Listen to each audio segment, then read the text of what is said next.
जैसे कि अभी आपने बताया कि जहाँ पे भी राम जी का गुणगान होता है वहाँ हनुमान जी की एक अपीयरेंस रहती है। तो अभी जैसे कि हम एक सत्संग कर रहे हैं बैठ के, क्या इस स्टूडियो में हनुमान जी की अपीयरेंस मौजूद होगी? मैं हमेशा मान के चलता हूँ, यस, उनकी प्रेजेंस है। आपका ध्यान उधर चला जाएगा कि कहाँ है हनुमान जी। आपको अपने हृदय में महसूस करना है। ज्यादातर लोगों को हनुमान जी बाल रूप में दर्शन देने आते हैं, वृद्ध अवस्था में भी वो आते हैं। हनुमान जी भी तो लीला करते हैं, आपको बिल्कुल पता नहीं चलेगा कब आके चले गए। इसके पीछे का कारण क्या है कि हनुमान जी को लोग इतना ज्यादा मानते हैं? सारा प्रमाण हनुमान चालीसा में है, कहीं दूर जाने की जरूरत नहीं है। क्या है हनुमान जी? पवन पुत्र।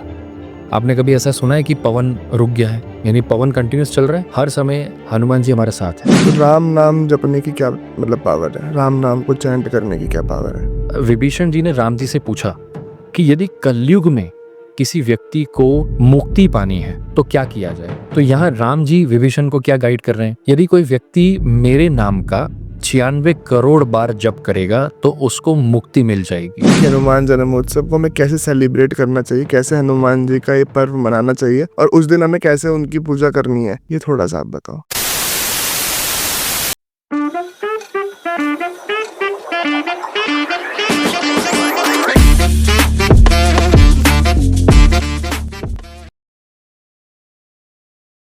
नमस्कार, स्वागत है आप सबका मिस्टिकल टॉक्स के एक और नए एपिसोड में और मैं आशा करता हूँ आप सब बहुत ही अच्छे होंगे। और दोस्तों, जो मेहमान आज हमारे साथ मौजूद है, सबसे पहले उनका स्वागत करना चाहूँगा, शशांक वालिया जी। एक बार फिर से आपका बहुत-बहुत स्वागत है शशांक जी। जय Siya Ram. Thank you so much Aditya ji, फिर से एक बार इनवाइट करने के लिए। जी, और कैसे हैं आप सबसे पहले तो? मैं बहुत अच्छा हूँ, हनुमान जी की बहुत कृपा है और फर्स्ट वीडियो में बहुत प्यार मिला और ऑडियंस का बहुत सपोर्ट रहा, बहुत अच्छा लगा, इसलिए और अच्छी इन्फॉर्मेशन लेकर के हनुमान जी पे मैं फिर आया हूँ। जी, और ये हम ऑडियंस को पहले ही बता देना चाहते हैं कि ये जो एपिसोड है ये प्रॉपर हनुमान जी के ऊपर होने वाला है। हनुमान जयंती का जो शुभ अवसर है वो आ रहा है, हनुमान जयंती, हनुमान जन्मोत्सव, और ये पूरा एपिसोड उसी के ऊपर होने वाला है। हनुमान जी का स्पेशल है ये, तो शुरू करना चाहेंगे। और सबसे पहले हाँ, ऑडियंस को मैं एक चीज़ और बोलना चाहूँगा कि इस एपिसोड के एंड में आपके लिए सरप्राइजेस हैं। तो कि मतलब कैसे हनुमान जी की पूजा हनुमान जन्मोत्सव के दिन करी जाए, वो शशांक जी बहुत अच्छे से बताने वाले हैं। तो पूरा एपिसोड देखना, बहुत अच्छा लगेगा और लास्ट में जाके आपके लिए सरप्राइज है, उसके लिए ज़रूर वेट करना। और शशांक जी, सबसे पहले तो आप जो लास्ट एपिसोड में बहुत सारी बातें करके गए थे, जी। और मैं लिटरली उस एपिसोड को कभी भी सुन लेता हूँ बैठ के, क्योंकि वो सत्संग ही कर रहा था हमने शायद उस दिन। हमने हमने कोई पॉडकास्ट, वैसे पॉडकास्ट की गिनती में लेके नहीं आता, मैं सत्संग की गिनती में ले आता हूँ कि चलो सत्संग जो हमने किया था वो सुन लेते हैं। जी, बिल्कुल, बिल्कुल। सत्संग के रूप में जैसे हनुमान जी की कृपा रहती है, हनुमान जी जैसा बुलवाते हैं, जो ऑडियंस को सुनना है, वैसा हम कोशिश करते हैं कि उस चीज़ को टच किया जाए और आपकी ऑडियंस का ही कमेंट सेक्शन के अंदर बहुत प्यार आया है कि इस चीज़ पे सेकंड एपिसोड लाया जाए। लेकिन आज जो एपिसोड हम शूट कर रहे हैं आपके साथ जी। पॉडकास्ट, इसमें कई चीज़ें ऐसी हैं जो शायद किसी पॉडकास्ट पे in regards to Hanuman ji ना किसी ने सुनी है ना देखी है, और मैं चाहता था कि ये हनुमान जन्मोत्सव या हनुमान जयंती स्पेशल एपिसोड में आपके लिए मैं ये कंटेंट लेके आऊँ जो हमारी ऑडियंस पूरा का पूरा जो फल प्राप्त करना चाहती है हनुमान जी के सानिध्य में, वो उनको प्राप्त हो। जी, बिल्कुल। तो अब थोड़ा-सा मैं स्टार्ट करना चाहूँगा हाँ जी। प्रश्न के साथ ही जी। कि शशांक जी, जैसे कि हम देखते हैं कि आज के समय में हनुमान जयंती तो हमने सुन रखा है शब्द, बचपन से ही हनुमान जयंती हमने सुना हुआ है। लेकिन पिछले कुछ 3-4 वर्षों से मैं देख रहा हूँ सोशल मीडिया के ऊपर हनुमान जन्मोत्सव शब्द ज़्यादा लोग कह रहे हैं कि हनुमान जयंती जो है वो एक गलत शब्द है और जी। हनुमान जन्मोत्सव का प्रयोग किया जाए। तो आप बताओ, हनुमान जयंती खराब था जो हम इतने सालों से कर रहे थे, वो सही हम उच्चारण नहीं कर रहे थे उसका, या जन्मोत्सव का ही उच्चारण करना चाहिए, या फिर दोनों सही है? अच्छा, देखिए सबसे पहली बात ये है कि कोई भी चीज़ गलत, खराब या नेगेटिव नहीं है। जयंती का अपना महत्व है, जन्मोत्सव का अपना महत्व है, ज़्यादा बड़ा डिफरेंस नहीं है। बेसिकली अगर आप देखने जाएँ तो जयंती जो शब्द है, तो जैसे कोई व्यक्ति ने अपनी लाइफ में कुछ बहुत बड़ा अचीव किया है और यदि जब वो इस भौतिक जीवन से चला जाता है, तो उसके उपलक्ष्य में उनके नाम पर एक दिन डेडिकेट किया जाता है, जिसको जयंती के रूप में मनाया जाता है। कई जो हमारे बड़े साधु संत हैं या जो लोग हनुमान जी को बड़ा प्रेम करते हैं, सीनियरिटी जिसको हम बोलते हैं, जो सनातन में काफ़ी टाइम से मतलब काफ़ी नाम है। तो इनकी विचारना ये थी कि भई जो हनुमान जन्मोत्सव है, क्योंकि हनुमान जी जो हैं वो चिरंजीव है ना? जी। यानी ऐसा मानते हैं कि वो अभी भी पृथ्वी पर हैं, ठीक है? और कई जगह आपने देखा भी होगा कि राम कथा में हम एक कुर्सी उनके लिए छोड़ते हैं, क्योंकि वो विराजमान होते हैं। तो जो इस चराचर धरती पर है, ठीक है? उसके पीछे जयंती शब्द ना लगाया जाए और जन्मोत्सव अगर लगाया जाए, तो अगर इसका आप शब्द में डिफरेंस देखेंगे, तो जन्मोत्सव मतलब एक ग्रैंड सेलिब्रेशन है, एक बड़ा कुछ हम मनाने वाले हैं। ये कल्चरल डिफरेंसेस हो सकते हैं कि किसी स्टेट में सेलिब्रेशन अलग तरह का है, किसी स्टेट में सेलिब्रेशन अलग तरह का है। जैसे यूपी में अगर हनुमान जन्मोत्सव अलग तरीके से मनाया जा रहा है, तो हो सकता है कि गुजरात, महाराष्ट्र या अन्य स्टेट में अलग-अलग है। जन्मोत्सव अपने कल्चरल हिसाब से ग्रैंड स्केल पर लोग मना सकते हैं। जयंती क्या होता है कि एक फिक्स चीज़ है कि भई जैसे हनुमान जयंती आ गई और एक पर्टिकुलर तिथि के अंदर वो फॉल करती है। चैत्र पक्ष में जब पूर्णिमा होती है, तब ये हनुमान जयंती आती है। जैसे इस वर्ष 12 अप्रैल 2025 को ये आ रही है। तो जयंती और जन्मोत्सव में सिर्फ इतना ही डिफरेंस है कि चिरंजीव हैं, तो जन्मोत्सव बड़े स्केल पे बड़ा सेलिब्रेशन किया जाए। हर कल्चर, हर कम्युनिटी, हर जगह अपने-अपने हिसाब से इसको मनाया जाए। क्योंकि हनुमान जी क्या हैं? बड़े हैं, बड़ा रूप है, तो बड़े लेवल पे, बड़े स्केल पे इसको मनाया जाए। जयंती शब्द कहीं न कहीं क्या होता है कि स्कूल ऑफ थॉट है ये। मतलब एक थॉट इस पे दिया जाता है कि सीमित है, उसका दायरा है, वो इतने में ही ये है, लेकिन सेलिब्रेशन कितना भी ग्रैंड हो सकता है। तो हनुमान जन्मोत्सव और हनुमान जयंती में ये डिफरेंस है। मतलब कि दोनों शब्द में से मतलब हम कोई भी प्रयोग कर सकते हैं। हाँ, हाँ, प्रयोग किया जा सकता है। आप हनुमान जयंती बोलें या हनुमान जन्मोत्सव बोलें, लेकिन हनुमान जन्मोत्सव थोड़ा पॉजिटिव वाइब्रेशन दे रहा है।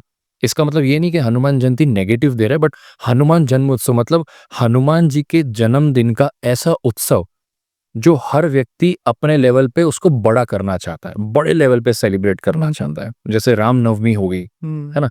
तो इस तरह के जो भी इतने पावरफुल जो दिन होते हैं, इसको जन्मोत्सव बोलने से आपको ऐसा लगता है कि हाँ, हनुमान जी का जन्मोत्सव हमको सेलिब्रेट करना, हमको मनाना है, तो बड़ा मज़ा आता है। आप खुद बोल के देखिए कि जैसे हनुमान जयंती हमें मनानी है, जी। तो वो जयंती शब्द की जो पावर है और जन्मोत्सव की जो पावर है, इसके वाइब्रेशन में आपको डिफरेंस फ़ील होगा। यूज़ किया जा सकता है। आप अपने हिसाब से जो आपको यूज़ करना है, इसमें कोई किसी चीज़ की मनाही नहीं है। सही। लेकिन जन्मोत्सव मतलब ग्रैंड सेलिब्रेशन, बड़ा सेलिब्रेशन। मेरे बाबा के लिए अगर कोई चीज़ बड़ी नहीं हुई, तो फिर क्या हुई? तो हनुमान जन्मोत्सव सभी लोग मनाएँ, बड़े लेवल पे मनाएँ। सही। अच्छा, एक चीज़ मैं जानना चाहूँगा, आपके जीवन में हनुमान जी का क्या महत्व है? ये जानना चाहता हूँ। मेरे जीवन में हनुमान जी का बहुत बड़ा महत्व है। कई बार ऐसा है कि शब्दों पे अगर मैं केंद्रित रहूं तो कई बार शब्द कम पड़ जाते हैं। एक्सप्लेन मैं नहीं कर पाता, भावुक हो जाता हूँ कि किस तरह से मैं उनका गुणगान करूं। ऑलरेडी इतना गुणगान हुआ हुआ है, लेकिन ये मान कर के चलिए कि जैसे मैंने आपको फर्स्ट एपिसोड में भी बताया था, मेरे को रिकॉल हो रहा है आपके ये प्रश्न से कि पूज्य नीम करोली महाराज जी के जब मैंने दर्शन किए पहली बार कैंची धाम में, उसके बाद मतलब हनुमान जी से तो जुड़े हुए थे, लेकिन उसके बाद एक अलग लेवल का कुछ मेरे अंदर एक एक्टिवेशन हो गया कि मुझे बाबा की सेवा करनी है, बाबा की साधना करनी है, बाबा की उपासना करनी है। तो कहीं न कहीं वहाँ जाकर के एक अंदर से कुछ एक्टिवेट हो गया कि अब हनुमान जी के लिए कुछ करना है। तो मैंने नीम करोली महाराज जी से एक ऐसे मेरे मन में सवाल आया कि मेरे को क्या करना चाहिए? तो मेरे को एक इंस्पिरेशन मिली कि जैसे बाबा ने कहा है कि भंडारा करना है, हनुमान चालीसा का पाठ करना है, राम नाम को लिखना है और सुंदरकांड का पाठ करें। तो अचानक से मेरे मन में एक आइडिया आया कि मुझे सुंदरकांड को इस तरीके से प्रेज़ेंट करना है कि जो हमारी आजकल की जो जनरेशन है, उनको मॉडर्न डे में प्रैक्टिकल रूप से वो चीज़ समझ में आए। अमूमन क्या होता है कि हम सुंदरकांड को जो भी हमारे घर में ओकेशंस होती हैं, उस पे हम गाते हैं या बाहर से हम मंडली बुलवाते हैं और उनसे गवाते हैं। लेकिन जो व्यक्ति इसको पर्सनली पढ़ रहा है, वो यदि इसको मीनिंग के साथ पढ़े, तो जब मैंने ये प्रयोग किया, तो मैं हनुमान जी की एनर्जी से और निकटतम से जुड़ा। मुझे और एनर्जी मिली और मोटिवेशन मिला और इंस्पिरेशन मिला कि मैं जुड़ता जाऊं। इसने क्या किया, हनुमान जी से जुड़ने से जो ऐसा समझो जो गांठें थी मेरे जीवन में वो धीरे धीरे खुलती चली गई। आपको अपने आप आइडियाज पे आइडियाज आते जाएंगे कि आपको क्या करना है, what is next, what is next, what is next. आपको जैसे उपयोग करना है वैसे आप उपयोग कर पाएंगे, लेकिन शर्त यह कि आपको समझना पड़ेगा।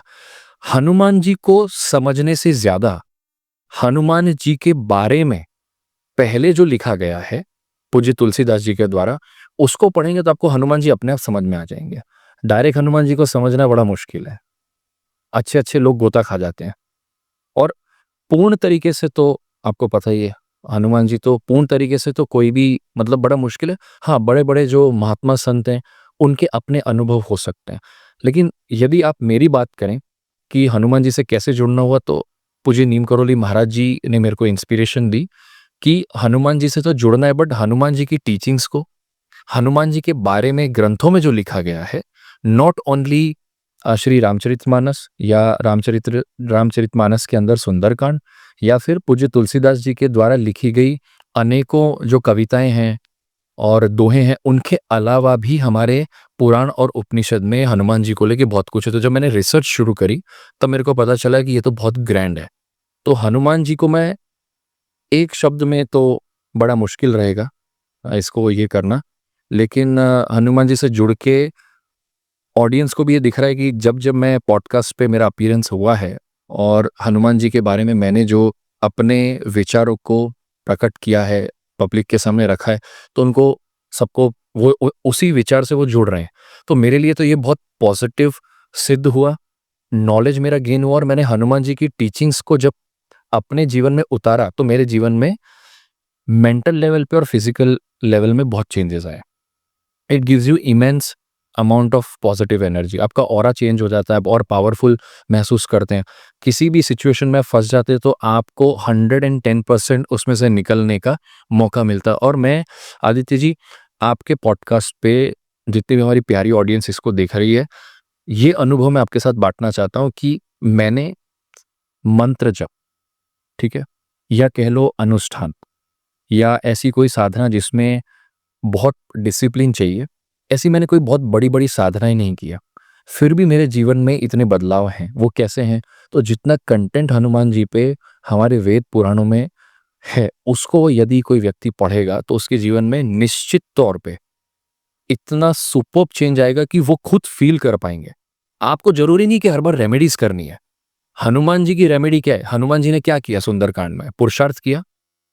हनुमान जी को अगर आप मतलब अगर आप सुंदरकांड पढ़ेंगे तो आपको ये पता चल जाएगा कि कैसे हर चीज पे हनुमान जी ने विचार किया है। सुंदरकांड को एक तरीके से ये भी बोला जाता है कि विचारों का कांड, चाहे वो माँ सीता हो, चाहे वो श्री हनुमान जी हो, चाहे वो विभीषण जी हो, चाहे वो श्री राम जी हो, जब वो समुद्र तट पे हैं, तो एक विचार का कांड है। जब आप इस पे विचार करना शुरू करेंगे तो आपके अंदर एक अलग लेवल की एनर्जी आनी शुरू हो जाएगी। और प्रैक्टिकल जीवन में जब आप काम कर रहे हैं, भौतिक जीवन में आप इन्वॉल्व हैं, बिजी हैं, तो इसमें से निकलने का रास्ता हनुमान जी की टीचिंग्स हमको देती है। तो ये बड़ा शानदार ये है। तो जब से मैं जुड़ा हूँ मेरे जीवन में तो बहुत बदलाव है। ऐसा हम देखते हैं कि हनुमान जी को कलयुग का जागृत देवता बोला जाता है। जी। कलयुग में जागृत देवता जो है वो हनुमान जी। तो ऐसा क्यों कहा जाता है उनके बारे में? देखिए, जागृत देव का मतलब है, क्योंकि पहले तो वो चिरंजीव है, मतलब कहीं ना कहीं उनकी प्रेजेंस हर जगह फील की जा सकती है। जिन्होंने उसको अनुभव किया, अच्छा, अनुभव की भी परिभाषा अलग अलग है, किसी को अनुभव है, किसी को अनुभूति है ना? तो जैसे फॉर एग्जाम्पल जो लोग बड़ी बड़ी साधनाएं करते हैं, हवन करते हैं, पूजा पाठ करते हैं हनुमान जी को लेकर के, उनकी अपनी अनुभूति अलग होगी। जो लोग राम कथा कर रहे हैं, है ना, उनकी अनुभूति अलग होगी। सही बात है। जो व्यक्ति राम जी को लेके या हनुमान जी को लेके किसी भी प्रकार का पठन करता है, हर व्यक्ति की अपनी एक अलग अनुभूति अनुभव होगा। जागृत देव मतलब, अच्छा, बहुत सारे देवी देवता हमारे हिंदू धर्म में ऐसे हैं कि बहुत ज्यादा साधनाएं करो, वर्ष बीत जाते हैं, उसके बाद कहीं फल प्राप्ति होती है, या उन हनुमान जी एक ऐसे देव हैं कि आप कम से कम साधना करके भी, कम से कम समय में भी आप उनकी ब्लेसिंग्स, आशीर्वाद पा सकते हैं। शर्त क्या है? 3 चीजें हैं, शुद्धता, सरलता और सहजता। ये 3 जो चीजें हैं, इनको हनुमान जी बड़ा इंपॉर्टेंस देते हैं अपने जीवन में भी, कि आपके अंदर सहजता होनी चाहिए, सरलता होनी चाहिए और बहुत शुद्धता होनी चाहिए। यदि ये 3 क्वालिटीज आपके अंदर आ जाती तो हनुमान जी जल्दी प्रसन्न होते हैं।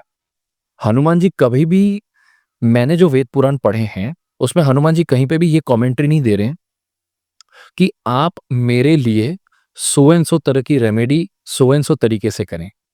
वो तो ये कह रहे हैं कि जो चरित्र मैंने दर्शाया है और मेरे प्रभु श्री राम ने जो मुझे करने को बोला है, मैं सिर्फ वो कर रहा हूं, रिजल्ट आपके सामने है। तो बिना रेमेडी के भी यदि हनुमान जी की टीचिंग्स को, शिक्षाओं को पढ़ा जाए श्री रामचरितमानस में या सुंदरकांड में से या अन्य वेद पुराणों में से, तो आपके सामने रिजल्ट आ जाएगा। रिजल्ट आना मतलब जागृत देव ही तो आपको रिजल्ट दे रहे हैं ना। कोई तो एनर्जी है जिस फॉर्म में आ रही है और झड़प से आ रही है, जल्दी आ रही है। आज कलयुग के अंदर हम सबको पता है कि एक व्यक्ति की जो एवरेज लाइफ है दैट इज 70-75, कई लोग 60-65 भी बोलते हैं, कम होती जा रही है। तो कलयुग में एक जागृत देव की उपासना करना और फल की प्राप्ति जल्दी होना, ये उसका प्रमाण है। जैसा भी थोड़ी देर पहले मैंने आपको बोला कि राम कथाओं के पंडाल में एक अलग से जगह दी जाती है। क्यों? ये माना जाता है कि हनुमान जी स्वयं किसी न किसी रूप में वहां आकर के प्रभु श्री राम की कथा को सुनते हैं। वैसे ही कहीं पे भी यदि ऐसा मान करके चले कि आपका मेरा जो ये पॉडकास्ट संवाद हो रहा है, इसमें भी कहीं ना कहीं कोई फॉर्म में एनर्जी है, कोई फॉर्म में हनुमान जी इसको सुन रहे हैं। राम नाम का उच्चारण, राम नाम का समझो कि किसी तरह का जप, या राम जी के बारे में कोई भी सत्संग है तो हनुमान जी वहां अवश्य सुनने के लिए आते हैं। ये उन्होंने बहुत जगह पे प्रमाण हमें दिए भी हैं और अलग अलग रूपों में वो आते हैं। कई जगह हो सकता है कि हमारी साधना उतनी उस लेवल पे ना हो कि हम हनुमान जी की एनर्जी या किसी फॉर्म में उनको देख पाए। हालांकि यूट्यूब के ऊपर बहुत सारे लोगों ने इस एक्सपीरियंस को साझा किया है कि कैसे कैसे हनुमान जी की उपासना या हनुमान जी को पढ़ के या कुछ मंत्र जप करके कैसे कैसे लोगों को अनुभूति हुई है। तो जागृत देव का मतलब है शीघ्र, अति शीघ्र उनका आना, उनका गुणगान करने से, उनके इष्ट का गुणगान करने से आपको फल प्राप्ति में वो मदद करते हैं। इसलिए उनको जागृत देव कहा जाता है, जो शीघ्र भौतिक स्थल पे जल्दी आ जाए, एक ही फोन कॉल पे आ जाते हैं। जैसे आप राम शब्द का उच्चारण करोगे वो आ जाएंगे, लेकिन डिसिप्लिन रखना पड़ेगा। जैसे कि अभी आपने बताया कि जहाँ पे भी राम जी का गुणगान होता है वहाँ हनुमान जी की एक अपीयरेंस रहती है, हनुमान जी वहाँ पे मौजूद रहते हैं या उनकी कुछ ना कुछ एनर्जी वहाँ पर मौजूद है 100%। तो अभी जैसे कि हम एक सत्संग कर रहे हैं बैठ के, पॉडकास्ट तो मैं नहीं बोलूँगा इसे, राम जी का गुणगान भी हो रहा है, तो क्या इस स्टूडियो में हनुमान जी की अपीयरेंस मौजूद होगी? देखिए, इसको इस तरीके से समझा जाए, हनुमान जी की अपीयरेंस मतलब बहुत फॉर्म्स हैं, बहुत तरीके हैं। जैसे अभी ये सत्संग शुरू होने से पहले जो मैंने अपने मन में एक प्रेयर करी हनुमान जी को, तो मैंने हनुमान जी को ये बोला कि क्योंकि आप बुद्धि के देवता हैं, है ना, विद्यावान, गुणी, अति चातुर, यानी कि आप में जो क्षमता है बुद्धि की, आपके अंदर जो नॉलेज है, आज हम वो सत्संग कर रहे हैं। तो आप अपनी कृपा मुझ पर और आप पर, यानी आप भी होस्ट हैं, तो यहाँ पे जितने लोग मौजूद हैं उन सब पर आप अपनी कृपा बरसाएं, जिससे ये जो सत्संग है इसमें ऐसा कुछ निकल कर के आए जिससे सबको चीज समझ में आए, सबको वो नॉलेज अंदर उतरे, और इस नॉलेज से जो व्यक्ति अपने जीवन में जो मैनिफेस्ट करना चाहता है उस चीज को मैनिफेस्ट कर पाए। जरूरी नहीं कि मैं हनुमान जी को बोलूँ कि आप आ जाओ या आप वानर रूप में दर्शन दो या आप किसी रूप में हो, नहीं, ऐसा जरूरत नहीं है। मैं क्यों उनको इस तरीके से बोलूं कि आपको आना है? मैं कौन होता हूं आदेश देने वाला? यदि मेरे अंदर सरलता है, सहजता है, शुद्धता है, और मेरी नॉलेज जो मैं आपके साथ साझा कर रहा हूं या ऑडियंस के साथ कर रहा हूं, हनुमान जी को इसमें शुद्धता दिखाई देगी तो वो अवश्य उनकी प्रेजेंस यहाँ होगी। आपके हृदय में, आपके मन में कितनी ऑनेस्टी है, कितना डिसिप्लिन है चीज को लेकर के, यहाँ पे बहुत ज्यादा बुद्धि चलाना भी अच्छी बात नहीं है, क्योंकि फिर कहीं ना कहीं वो जो ब्लेसिंग हमको चाहिए वो नहीं मिलती है। मैं हमेशा ये मान करके चलता हूँ कि जहाँ जहाँ भी मैं सत्संग करता हूँ, पॉडकास्ट करता हूँ या ओपन कम्युनिटीज़ में एज अ स्पिरिचुअल आध्यात्मिक वक्ता के तौर पे जाता हूँ, तो मैं हनुमान जी से यही प्रेयर करता हूँ कि आपकी मौजूदगी बुद्धि के स्तर पे हो, कि जहाँ मेरे को जो चीज़ बोलनी हो तुरंत मेरे को पता चल जाए, तुरंत मेरे में आ जाए। ज्ञानी नाम अग्रगण्य, ज्ञानियों में श्रेष्ठ, इनके जैसा ज्ञान किसी में नहीं। तो वो जो ज्ञान की प्राप्ति है, तो किसी न किसी रूप में, किसी न किसी फॉर्म में आप आएँ और हमारी मदद करें, हम पे कृपा करें। ये मेरे लिए सबसे बेस्ट है। तो मैं हमेशा मान के चलता हूँ यस, उनकी प्रेज़ेंस है। किस फॉर्म में ज़रूरी नहीं है। आपका ध्यान उधर चला जाएगा कि कहाँ है हनुमान जी? कुछ तो महसूस नहीं हो रहा। महसूस ऐसे थोड़ी होता है। आपको अपने हृदय में महसूस करना है कि जो मैं बोल रहा हूँ, जो आप सुन रहे हैं, ये कितनी सरलता से उतर रहा है। इन शब्दों का जो चयन है, आज हनुमान जी मेरे से क्या बुलवाना चाहते हैं? मुझे बुलवाना तो छोड़िए, ऑडियंस जो चाहती है, ये कलेक्टिव कॉन्शियसनेस है। आदित्य जी, जितने लोग हनुमान जी के वाइब्रेशन को जिस तौर में सुनना चाहते हैं, उसी चीज को लेकर मैं यहां बोलूंगा। ये प्रेयर का प्रभाव है, ये प्रताप है उनका, कि जितनी ऑडियंस जो सुनना चाहती होगी, वही आज मुझसे बुलवाएंगे। उस सेट ऑफ कॉन्शियसनेस के साथ मेरे को जोड़ेंगे, चाहे वो हनुमान चालीसा हो, श्री सुंदरकांड हो या अन्य कोई भी चीज हो। तो बाबा को मैं ये ऐसी ही प्रार्थना करता हूँ, कलेक्टिव कॉन्शियसनेस को जो सुनना है आप मेरे से वो बुलवाएं। अदरवाइज तो हाँ, जैसे मैं कई दफे बोलता हूँ, तो जैसे आज मैं कई चीजें अपने साथ नोट्स बना करके लेके आया हूँ। श्री सुंदरकांड के अंदर बहुत सारी चीजें ऐसी जो आपको तुरंत नहीं आएगी, तो मैं हमेशा अपने साथ रेफरल पॉइंट्स लेके आता हूँ कि अगर मुझे वो चीज़ क्लिक करनी है तो मैं ऑडियंस को तुरंत वो बता सकता हूँ। और मुझे कोई ये नहीं है कि मुझे वो कंठस्थ होनी चाहिए, नहीं, मैं कंठस्थता पे ज़्यादा जोर नहीं देता हूँ, मैं उसके मतलब पे जोर देता हूँ। चाहे वो हनुमान चालीसा के चौपाई हो, दोहे हो, या सुंदरकांड की चौपाई या दोहे हो, तो मुझे ऐसा लगता है कि हनुमान जी हमेशा मेरे साथ है, किसी भी फॉर्म में। जैसे कि अभी अगर आपने नोटिस किया हो तो हमने स्टार्ट करने से पहले देखा कि कैमरे में एक इशू आया था। हाँ जी, हम आपने नोटिस किया हो तो ये लाइट 2 बार ब्लिंक करी। ब्लिंक करी। तो कहीं न कहीं वो एक एनर्जी फ़ील हो गई थी मुझे वहीं पे, कि शायद हनुमान जी ने अपनी प्रेज़ेंस का एक झलक दे दिया कि भाई देखो, तुम जो कर रहे हो ना मैं तुम्हारे साथ हूँ। बिल्कुल, किसी भी फॉर्म में, मैं आपको कह रहा हूँ ना, किसी भी फॉर्म में। सही। आप कैसे महसूस करते हैं वो आपके ऊपर है। जैसे हमारी ऑडियंस जब ये पॉडकास्ट देखेगी, तो हर किसी को अपना अनुभव होगा। फॉर एग्जाम्पल के तौर पे समझिए, अगर इसको 1,00,000 लोग देख रहे हैं, तो 1,00,000 लोग, जब आप एग्जाम्पल लेते हैं प्रोबेबिलिटी की, जब आप उन 1,00,000 लोगों में से 100 लोगों को पूछेंगे, तो हर कोई अपना अनुभव अलग बताएगा। लेकिन कहीं न कहीं मैं हनुमान जी से ये प्रार्थना करता हूँ कि जो सवाल हैं कलेक्टिव कॉन्शियसनेस के लोगों के, वो आप मुझे निमित्त बना करके ऐसा उत्तर आप उनको दिलवाइए कि उनको बिना कहीं जाए, बिना कुछ बहुत ज़्यादा कन्फ्यूज़ हुए हुए, उनके प्रश्नों का उनको उत्तर मिल जाए और मैं माध्यम बनूँ। माध्यम कैसे बना जाता है? सरेंडर करके, समर्पण करके, कि हाँ, अपना ईगो नहीं लाना है, अपने अंदर अहम नहीं रखना है कि मेरे को सब आता है, मेरे अंदर ज्ञान है, मेरे अंदर विज़डम है, नहीं, नहीं तो सब ब्लॉक हो जाएगा। मैं हनुमान जी से ये प्रार्थना करके बैठता हूँ, प्रश्नों के उत्तर जो पब्लिक के मन में हैं, आप मुझे निमित्त बना करके उनका सॉल्यूशन लाइए। और आपके सामने है, जैसे सुंदरकांड पे हमने फर्स्ट एपिसोड किया, ऑडियंस को बहुत अच्छा लगा, इसलिए वो डिमांड करे कि सेकंड लाया जाए। तो ये प्रमाण क्या है? यही तो प्रमाण है कि उनके प्रश्न का हम जवाब दें, ये सबसे बड़ा मेरे लिए प्रमाण है। और हम, मतलब मैं तो अपने आप को और आपको भी अ, ये मानता हूँ कि वी आर वेरी लकी कि हम हनुमान जी के लिए माध्यम बन रहे हैं। आप समझ रहे हो? ये बहुत बड़ी उपलब्धि है कलयुग में। इसका इंपॉर्टेंस आपको ऐसा समझ नहीं आएगा। हनुमान जी के लिए माध्यम बनना, हनुमान जी जब आपको सिलेक्ट कर रहे हैं, तो कुछ तो अंदर होगा आपके, कुछ तो उन्होंने देखा होगा। और चलो मैं मानता हूं, पूर्व का भी होगा, प्रारब्ध होगा, मतलब संचित कर्म जो है प्रारब्ध पूर्व में, उसका और अभी का जो क्रियामन कर्म है, इसको मिलाएं अगर, तो कुछ तो हमने किया होगा। और ऑडियंस भी, ये वो ऑडियंस हैं जिन्होंने पूर्व में बहुत अच्छे अच्छे काम किए होंगे और इस जन्म में भी अच्छा करना चाहते हैं, इसलिए हमको माध्यम बना करके ये विजडम को वहां पहुंचाया जा रहा है। बल्कि हमारे लिए नहीं है, ये ऑडियंस के लिए है।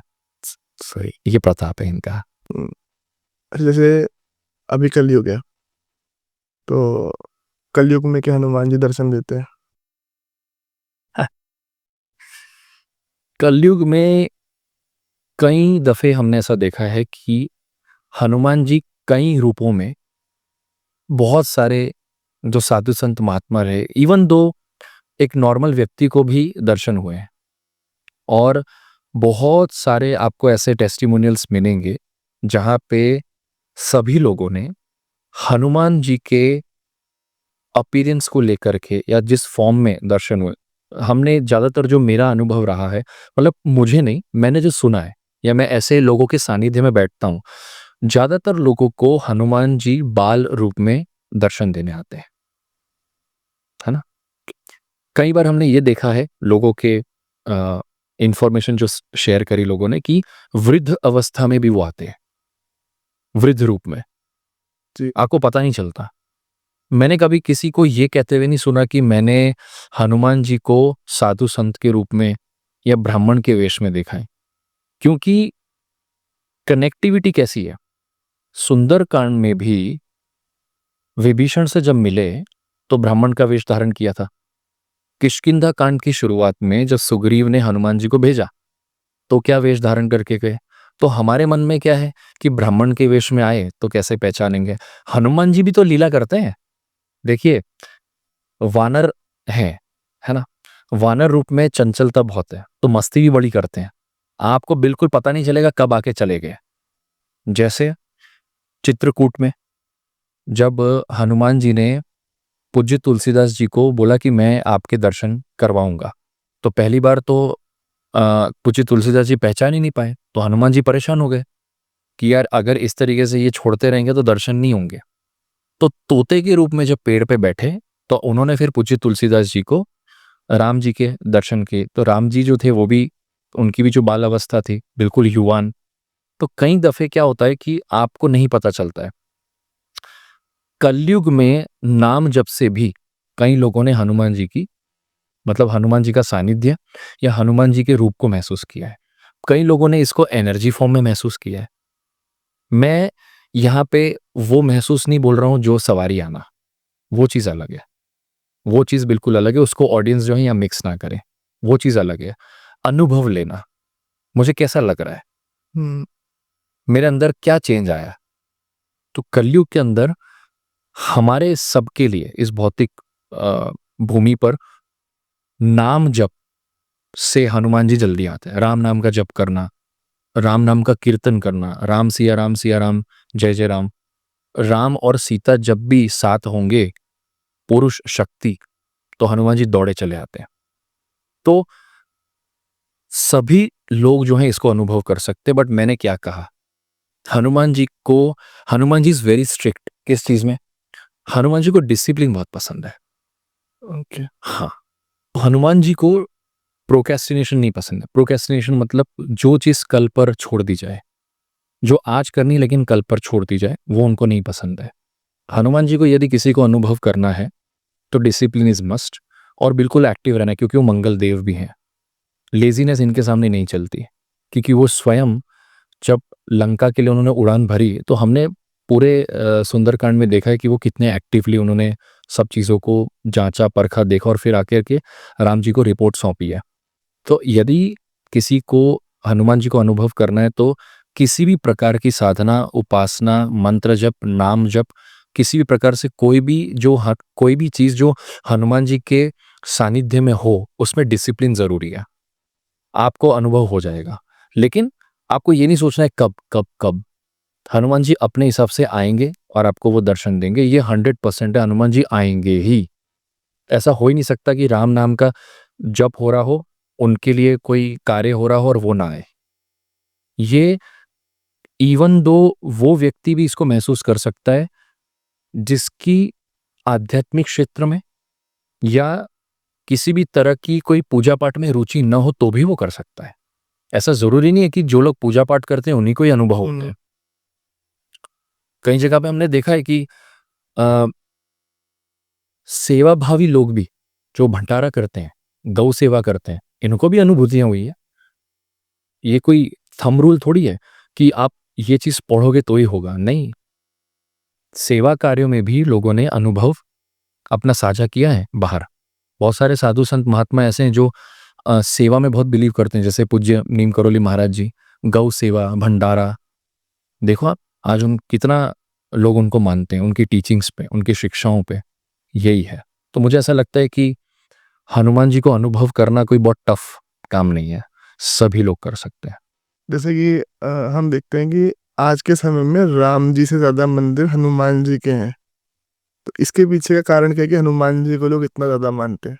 हनुमान जी को इसलिए लोग इतना मानते हैं क्योंकि चारों जुग प्रताप तुम्हारा, है परिसिद्ध जगत उजियारा, साधु संत के तुम रखवाले, असुर निकंदन राम दुलारे। सारा प्रमाण हनुमान चालीसा में है, कहीं दूर जाने की जरूरत नहीं है। हनुमान जी के मंदिर इसलिए हैं क्योंकि जैसे हम बोलते हैं कण कण में राम बसे, वैसे सब जगह सांस में हनुमान बसे। क्या है हनुमान जी? पवन पुत्र। आपने कभी ऐसा सुना है कि पवन रुक गया है? यानी पवन कंटिन्यूस चल रहा है। ऑक्सीजन क्या है? सांस जो हम ले रहे हैं क्या है? पवन है। हर समय हनुमान जी हमारे साथ है। तो वो जो एनर्जी हनुमान जी ने उस टाइम से लेकर के अभी जो कैरी की है, और लोगों को जो अनुभव हुए, हनुमान जी से जुड़ना है सबको, हनुमान जी की एनर्जी से जुड़ना है। क्यों? क्योंकि पूज्य तुलसीदास जी ने इतना प्यार से हनुमान जी के व्यक्तित्व को इतने प्यार से लिखा है कि आप जब भी हनुमान जी के बारे में कुछ भी पढ़ेंगे, तो यदि आपको भाव आता है तो आप भाव विभोर हो जाएंगे, आप इमोशनल हो जाएंगे। श्री गुरु चरण सरोज रज, निज मन मुकुर सुधारी, बरनऊ रघुवर बिमल जसु, जो दायुक फलचारी। इस दोहे में पूरा व्यक्तित्व हनुमान जी का आ गया है। अब आप बोलेंगे कि बाकी जो 40 चौपाई हैं उनका क्या? उनको नहीं पढ़ करके अगर इसका महत्व समझ जाओगे तो हनुमान जी को समझ जाओगे। कैसे? देखिए, Tulsidas ji was a great writer, शानदार पोएट। उन्होंने जो भी लिखा है वो श्री गुरु चरण सरोज रज, यानी कि हमें ये तो पता है जहां पर भी मिट्टी पर यदि किसी गुरु तत्व का पांव पड़ जाए तो वो मिट्टी जो है वो क्या हो जाती है हमारे लिए? एक तरीके से गुरु के चरण की जो रज है वो हमारे लिए एक भगवान जैसा एक साक्षात्कार हो जाता है कि मैं अपने माथे पे लगाऊं, उसको महसूस करूं। लेकिन यहां पे तुलसीदास जी क्या यूज कर रहे हैं? सरोज रज। इतनी मुलायम कि उस मिट्टी में कोई खुरखुरापन नहीं है, क्योंकि वहां गुरु के चरण पड़े। आप इमेजिनेशन देखिए तुलसीदास जी की। अमूमन जो मिट्टी है वो खुरखुरी रहती है, आप अगर उसको लगाएंगे तो आपको खुरदरापन लगेगा। लेकिन वो कह रहे हैं कि सरोज रज, वो मिट्टी ऐसा फॉर्म ले लेती है कि यदि उसको मैं हृदय पे या माथे पे लगाऊं तो मेरे सारे पाप मिट सकते हैं, मेरे को गुरु का सानिध्य मिल सकता है। तुलसीदास जी जो है वो किसको गुरु बता रहे हैं? हनुमान जी को। सबसे बड़े गुरु उनके हनुमान जी रहे। तो श्री गुरु, अच्छा कमाल की बात देखो, श्री क्यों लगाया तुलसीदास जी ने हनुमान चालीसा शुरू करते ही? बाकी शब्द भी तो लगा सकते थे। माँ के लिए, हैं? माता के लिए। हाँ, मतलब श्री जो शब्द है इसके कई मतलब है, ओके। है ना? श्री जो है वो शक्ति का भी रूप है, लेकिन उससे पहले श्री जो है, श्री का महत्व क्या है कि इंपॉर्टेंस। जब किसी व्यक्तित्व नाम के आगे श्री लग जाता है तो उसका औदा बढ़ जाता है। जैसे श्री आदित्य चावला जी, अगर यदि मैं ये बोलूं कि आदित्य चावला, लेकिन जब श्री लग जाता है तो उसमें प्रभु तत्व का एलिमेंट आ जाता है, बिकॉज श्री इज ऑल्सो शक्ति। ठीक है, जैसे सीताराम, राधा कृष्ण, शक्ति पहले है, इंपॉर्टेंस पहले दिया जा रहा है। तो पूज्य तुलसीदास जी ने श्री गुरु कह करके वो इसको शुरू कर रहे हैं। श्री गुरु चरण सरोज निजमर मुकुर सुधारी। मेरे मन में जितना भी नेगेटिव चीज है मन में से वो निकल जाए आपको याद करने से। आपके पांव की रज अगर मैं इसको यूटिलाइज कर लूं तो सारी जो चीजें वो निकल जाएगी। निज मतलब पर्सनल, इंडिविजुअल। निज मन मुकुर सुधारी, सब कुछ सुधर जाए, मेरा मन, बुद्धि, तन सब कुछ सुधर जाए। तो ये जो चीज जब मैं सामने रखता हूं इन चीजों को, तो इसका इंपॉर्टेंस लोगों को समझना बहुत जरूरी है। ये इंपॉर्टेंस जब तक आपको समझ में नहीं आएगा। और रही बात हनुमान जी के मंदिर की, इतने सारे मंदिर हैं, तो हर व्यक्ति विशेष जो है वो हनुमान जी के तत्व से जुड़ना चाहता है। हनुमान जी, जैसे आपने बोला कि जागृत देव है, इजीली सब जगह पे जो अवेलेबल है उसको सबसे ज्यादा माना जाता है। और यदि किसी को प्रभु श्री राम का सानिध्य प्राप्त करना है तो वो भी हनुमान जी दिलाते हैं। तो यदि किसी को हनुमान जी का सानिध्य प्राप्त हो जाए तो राम जी का सानिध्य अपने आप प्राप्त हो जाएगा। इसलिए राम जी से ज्यादा मंदिर जो हनुमान जी के हैं, और हनुमान जी अपने आप में बहुत पर्याप्त हैं हर चीज के लिए। कलयुग के अंदर तो खास करके जितनी भी नेगेटिव शक्तियां हैं, भूत पिशाच निकट नहीं आवे, महावीर जब नाम सुना, इसके अलावा बहुत कुछ है।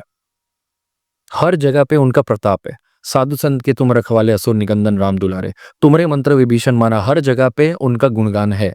जिस व्यक्ति का इतना गुणगान है, जिस व्यक्ति को इतना लोग मानते हैं, इतना स्वीकार करते हैं, इतना जुड़ते हैं, उनके मंदिर नहीं होंगे तो किसके होंगे। यहाँ पे एक और आपको प्रमाण दूं, और देवता चित्त न धरहि, हनुमत से ही सर्व सुख करी। तुलसीदास जी इतना प्यार से, इतना बढ़िया बोल रहे हैं कि सारे कार्य जो हैं, जब मेरे इष्ट, मेरे गुरु से हो रहे हैं, तो मैं अन्य किसी देवता के पास क्यों जाऊं। नॉट इन नेगेटिव सेंस, लेकिन वो मेरे मेरे गुरु हैं, मेरे इष्ट हैं, तो मुझे उनसे ही सारा फल प्राप्त हो रहा है। इसलिए मैं कहीं और नहीं जा रहा हूं। मैं ये नहीं कह रहा हूं कि किसी और के पास कुछ नहीं मिलेगा, नहीं। जो लोग हनुमान जी को नहीं, समझो किसी रीजन से अगर नहीं मान रहे, जैसे यदि कोई कृष्ण भगवान को मान रहा है, कोई शिव जी को मान रहा है, कोई माँ को मान रहा है, तत्व तो एक ही है, पर जो आकार है, जो हम मूर्त देख रहे हैं, उससे हम लोग जुड़ रहे हैं। इसलिए हनुमान जी का जो प्रताप है, चारों जुग प्रताप तुम्हारा, ऐसा प्रताप उन्होंने दुनिया में, इस विश्व में सब जगह कर रखा है कि हर जगह उनके मंदिर है, हर नुक्कड़ पे, हर चौराहे पे हनुमान जी दिखते हैं आपको। इसलिए तो लोगों को सिक्योरिटी भी तो फील होती है। आप समझ रहे हो। तो मेरे को ऐसा लगता है कि इनके प्रताप से, इनके फल देने की तरीके से, और इनके अनेकों रूपों में इनको जो स्वीकार किया जाता है, पब्लिक कनेक्शन जो होता है, चाहे वो विचार रूप पे हो, मन रूप में हो, तन रूप से हो, सब तरीके से ये जुड़ते हैं। इसलिए मुझे तो ऐसा लगता है कि इनके मंदिर हर जगह है, हर स्टेट, हर सिटी, हर नुक्कड़ पे। और हर स्टेट इंडिया में आप जहां पे भी देखोगे, हर स्टेट में एक ऐसा हनुमान मंदिर है जो फेमस होगा। ऐसा कभी नहीं सुना होगा कि सो एंड सो स्टेट में एक हनुमान मंदिर कोई फेमस नहीं है। आप कहीं पे पूरे भारतवर्ष में चले जाओ, जो व्यक्ति साउथ में ट्रैवल नहीं किया है, शायद उसको यहाँ बैठ के ना पता हो, लेकिन हर जगह पे हनुमान जी का, हर स्टेट में, हर शहर में एक हनुमान मंदिर प्रख्यात होगा। ये उनका प्रताप है। अच्छा, जैसे कि डेली लाइफ में हम ऐसा क्या करें कि हनुमान जी हमसे खुश रहें?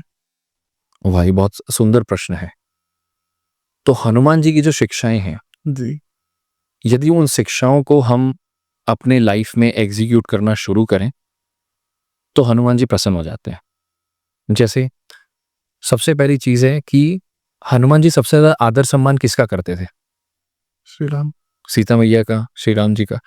हमारे लिए राम सीता कौन है? हमारे माँ बाप, हमारे गुरु। जब जब आप अपने बड़ों की आदर सम्मान, रिस्पेक्ट करेंगे, हनुमान जी बहुत प्रसन्न होंगे। दूसरा, हनुमान जी कब प्रसन्न होते हैं? जब आप किसी भी अपने से नीचे स्तर के व्यक्ति के साथ अच्छा व्यवहार करते हैं, है ना। हनुमान जी क्या सिखाते हैं? समर्पण भाव, सरेंडर भाव, विनम्रता, ह्यूमिलिटी जिसको बोलते हैं। अगर आप किसी व्यक्ति के प्रति विनम्रता रखते हैं तो हनुमान जी बहुत खुश होते हैं। प्लस आप यदि गौ सेवा करते हैं तो हनुमान जी बहुत प्रसन्न होते हैं। लॉजिक, हमारे वेद पुराणों के हिसाब से गौ में देवी देवता विराजमान करते हैं। आप समझ रहे हो मेरी बात। तो जब हम देवी देवताओं के लिए काम करते हैं और गौ सेवा करते हैं तो हनुमान जी बहुत प्रसन्न होते हैं। फिर उसके बाद यदि राम नाम का कोई जप कर रहा है कंटिन्यूअसली तो हनुमान जी उन पे अपना विशेष कृपा बरसाते हैं। यदि आप किसी व्यक्ति की प्रैक्टिकल तौर पे मदद कर रहे हैं, जैसे कोई गरीब बच्चा है या कोई समझो सामान्य बच्चा है, उसको यदि आप पढ़ाई लिखाई में हेल्प कर रहे हैं, जैसे कोई बच्चा ट्यूशन अफोर्ड नहीं कर पा रहा है और अगर आप उसको मदद कर रहे हैं एज अ टीचर, तो हनुमान जी आप पे विशेष कृपा करेंगे। हनुमान जी ये बोलते हैं कि आध्यात्मिकता से बाहर आकर के भी बहुत कुछ है करने को।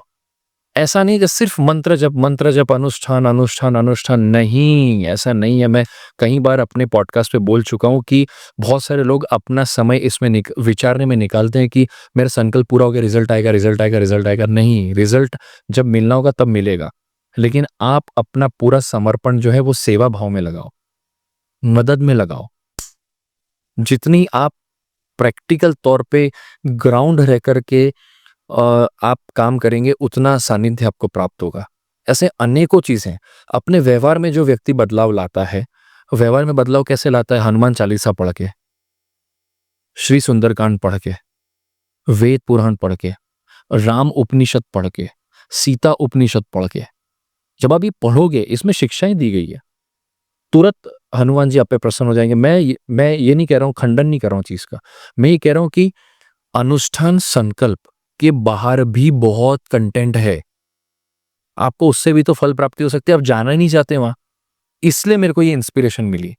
पूज्य नीम करोली महाराज जी ने मेरे को यही मोटिवेशन दिया, इसके बाहर आकर के तो विचार कर। जब मैंने रिसर्च करी तो मेरे को पता चला कि यार, जैसे गीता कॉर्पोरेट लाइफस्टाइल को कैसे चेंज करती है बिजनेस ग्रोथ में, वैसे ही श्री सुंदरकांड जो है वो आपके साइकोलॉजी को चेंज करती है। जब आपके अंदर बदलाव आएगा तो रिफ्लेक्शन बाहर दिख ही जाएगा। उसी पे ही मेरा सारा जो कंटेंट रहता है, उसी पे ही सारी टीचिंग्स है, उसी पे मैं बार बार बोलता हूँ। बहुत आसान है इनका सानिध्य प्राप्त करना। करके देखो एक बार सेवा, फिर आप देखो रिजल्ट क्या आता है। कमेंट सेक्शन भर जाएगा आपका। सही। अच्छा, जैसे कि अभी हम श्री राम की और नाम जप की बहुत बात कर रहे थे बीच में, जी, है ना? नाम जप की, मंत्र जाप की। तो हम सुनते हैं कि राम से बड़ा राम का नाम, हाँ जी। राम नाम जपते रहो। तो राम नाम जपने की क्या मतलब पावर है? राम नाम को चैंट करने की क्या पावर है? ओके, जैसे कि जो राम उत्तर तापनी उपनिषद और राम पूर्वोत्तर तापनी उपनिषद, इसमें राम नाम की महिमा को विस्तार से बताया गया है। तो वो मैं आपके सामने रखता हूँ, हमारी ऑडियंस को भी ये नया कोई चीज प्राप्त होगी। राम नाम जो शब्द है, ये कैसे बना ये जानना जरूरी है ना? र, आ, अ और म, चार ये शब्दों से बनेगा। तो जो र है, अंकी बिंदी, और आ और म, तो कई जगह पे राम में अंकी बिंदी में म नहीं होता, उपनिषद कहती है। क्योंकि राम को पूर्ण करने के लिए क्या चाहिए? तो जब म लगेगा तो वो राम नाम जो शब्द है वो कैसे पूर्ण होगा? तो र, आ, अ और म। तो इसमें जो अ, आ, म है वो त्रिदेव है, ब्रह्मा विष्णु महेश। उसके साथ शक्ति विराजमान है। विष्णु भगवान अपने आप में पूर्ण रूप में स्थापित है ना? तो जैसे उपनिषद जो है वो हमें एक श्लोक देती है ना? वो श्लोक के माध्यम से जो साधु संतों ने अपने एक्सपीरियंस से जो कमेंट्री दी है राम नाम की महिमा की, ठीक है, वो उसमें भी हमें ये चीज दिखाई देती है। राति राजते व मही स्थित इति सम रामः, ये श्लोक में से राम नाम भी निकला है। जैसे राति राजते में से र निकाला है और मही स्थित में से म निकाला है। मही स्थित मतलब जो भूतल स्तर पर स्थापित हो, ऐसा त्रिदेव शक्ति। और राति राजते वा मही स्थित मतलब रात दिन उठते बैठते खाते पीते चलते फिरते कुछ भी करते, यदि आप राम नाम का जप करते हैं तो वो अपने आप में पूर्ण रिजल्ट देने की पावर रखता है। तो र में से मतलब राति राजते में से र उठाया गया और मही स्थित जो स्थित है उसमें से म उठाया। ये एक कमेंट्री है उपनिषद की। और यदि ऑडियंस को इसके बारे में जानना है तो मैं कुछ आपको डिस्क्रिप्शन बॉक्स में रेफरेंस पॉइंट्स दे दूंगा, तो उस पुराण में उस वेद में जाकर के वो देख सकते हैं। और ये राम उत्तर तापनी उपनिषद के पहले खंड में आपको मिलेगा, ठीक है। दूसरा, राम जो सहस्त्र नाम है वो तो बहुत बड़ा है। जैसे विष्णु सहस्त्र नाम है, हनुमान सहस्त्र नाम है, वैसे राम सहस्त्र नाम भी है। तो आपकी जो ऑडियंस है उनको राम नाम की जो इम्पोर्टेंस है, जो महिमा है, उसको समझाने के लिए मैं उपनिषद में से कुछ लेकर के आया हूं, ठीक है। और ये जो संवाद है ये विभीषण और राम जी के बीच में संवाद हो रहा है। जहाँ पे विभीषण जी ने जो राम जी के लिए दंडक लिखा था वो बहुत बड़ा था, ऐसे 5 दंडक लिखे उन्होंने, ठीक है? तो क्योंकि आयु उस युग में ज़्यादा थी और इस युग में कम है, तो विभीषण जी ने राम जी से पूछा कि यदि कलयुग में किसी व्यक्ति को मुक्ति पानी है या फिर आपके नाम का सानिध्य प्राप्त करना है, तो क्या किया जाए? तो यहाँ राम जी विभीषण को क्या गाइड कर रहे हैं? यदि कोई व्यक्ति मेरे नाम का 96 करोड़ बार जप करेगा तो उसको मुक्ति मिल जाएगी, यानी कि ब्रह्म हत्या के पाप से वो मुक्त हो जाएगा। यहाँ पे राम जी मोक्ष शब्द का उपयोग नहीं कर रहे हैं, क्योंकि मोक्ष और मुक्ति में फर्क है ना? तो उपनिषद कहता है कि मुक्ति मतलब परमानेंट, हमेशा के लिए वैकुंठ आप पधार जाए, दोबारा ना आए। मोक्ष प्राप्त होने के बाद प्रोबेबिलिटी रहती है कि आप दोबारा आएंगे। अच्छा। हाँ जी, ठीक है, ये कमेंट्री है। कई लोगों से मैंने इसको कंफर्म भी किया है। यानी मोक्ष का मतलब क्या है कि यदि आपने बहुत अच्छे कर्म करके यदि आप प्रभु के सानिध्य में आप चले गए हैं, तो प्रभु के पास एक पावर है कि आपको वो एक अलग ओहदे में, एक बड़े ओहदे में किसी साधु संत महात्मा के रूप में वापस भेज सकते हैं अपना कार्य करवाने के लिए। वेरएज़ मुक्ति का मतलब है नहीं चाहते कि वापस आया जाए। मुक्ति मतलब बिल्कुल परमानेंट, आपका अकाउंट क्लोज हो जाएगा।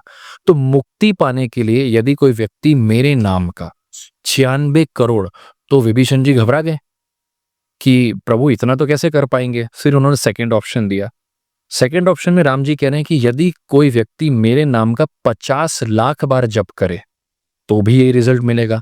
फिर विभीषण जी अटक गए कि प्रभु 50 लाख तो कैसे होगा, क्योंकि माँ गायत्री के 24 लाख मंत्र का पुरुष चरण करने में व्यक्ति को 3 साल लगते हैं। जो गायत्री मंत्र है उसका पुरुष चरण होता है 24 लाख का। तो कह रहे कलयुग में 50 लाख तो जब तो प्रभु मुश्किल हो जाएगा, कुछ और शॉर्ट मिल सकता है? राम जी ने बोला बिल्कुल मिल सकता है। फिर यहाँ पे राम जी कह रहे हैं कि यदि राम गीता या फिर राम नाम का 1000 बार जप करें तो भी वही पावर है। या तो आप राम गीता को पढ़ें, बार बार राम गीता पढ़ें, या फिर राम नाम का 1000 बार जप करें। लेकिन इसको आपको 1000 मतलब इसको निरंतर करते रहना पड़ेगा, आपको रुकना नहीं है। तो वो आपके अंदर वो चीज़ डेवलप होती चली जाएगी जिसकी तरफ आपको जाना है। फिर इन्होंने ये कहा कि विभीषण ने कहा कि एक और कोई ऑप्शन यदि मिल पाए, क्योंकि कलयुग में जो है काफ़ी लोग जो है इस चीज़ को भी नहीं करेंगे, तो सबसे शॉर्टेस्ट आप कुछ बता सकते हैं क्या? राम जी ने बोला बिल्कुल, यदि कोई मेरे नाम का 108 बार जप करे या फिर मेरे 108 नामों की माला करे, यानी कि जैसे विष्णु भगवान के 1000 नाम को सहस्त्र नाम कहा जाता है, वैसे ही राम जी के 1000 नामों को राम सहस्त्र कहते हैं, यानी राम सहस्त्र नाम। वैसे ही राम जी के 108 नाम भी हैं। तो 108 राम नाम की माला यदि कोई व्यक्ति निरंतर करेगा तो उसको मुक्ति प्राप्त हो सकती है। ये सबसे शॉर्टेस्ट, आप देखिए 96 करोड़ जब से वो 108 राम नाम पे आ गए। इसके अलावा फिर उपनिषद ये कहती है कि यदि ये भी न हो किसी व्यक्ति से तो क्या किया जाए? वो कहते हैं कि नारद जी द्वारा श्री राम स्वरूप का यदि कोई पाठ करे। अच्छा, नारद पुराण में भी ये इसका वर्णन है और नारद जी ने कहीं जगह उपनिषद में राम स्वरूप के बारे में लिखा है। ये आपको उपनिषद में मिल जाएगा कि राम का जो स्वरूप है, इनका जो वर्णन है, यदि राम स्वरूप का भी कोई पाठ करेगा उसको भी यही फल प्राप्त होगा। इसके अलावा राम जी क्या कहते हैं, तो हनुमान जी का जो रजात्मक स्तोत्र करेगा उसको भी यही फल प्राप्त होगा। रजात्मक स्तोत्र एक है हनुमान जी का, जो लोग हनुमान जी की भक्ति करते हैं उनको इसके बारे में पता होगा। इसके अलावा राम जी कह रहे हैं कि यदि कोई सीता स्तोत्र की निरंतर जप करे या स्तोत्र का पाठ करे तो भी ये मिलने के आपको प्रोबेबिलिटीज बढ़ जाती है।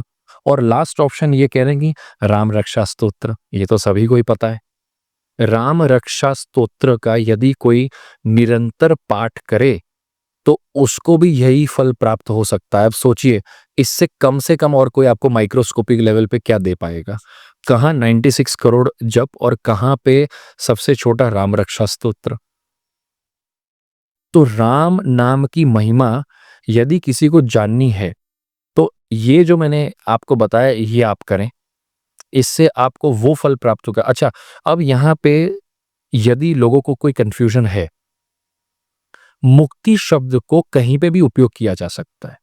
जैसे आप किसी टॉक्सिक एनवायरनमेंट में हैं, आप निकल नहीं पा रहे, आपके खिलाफ पॉलिटिक्स हो रही है ऑफिस में, तो यहां से मुक्ति चाहिए तो क्या करना चाहिए?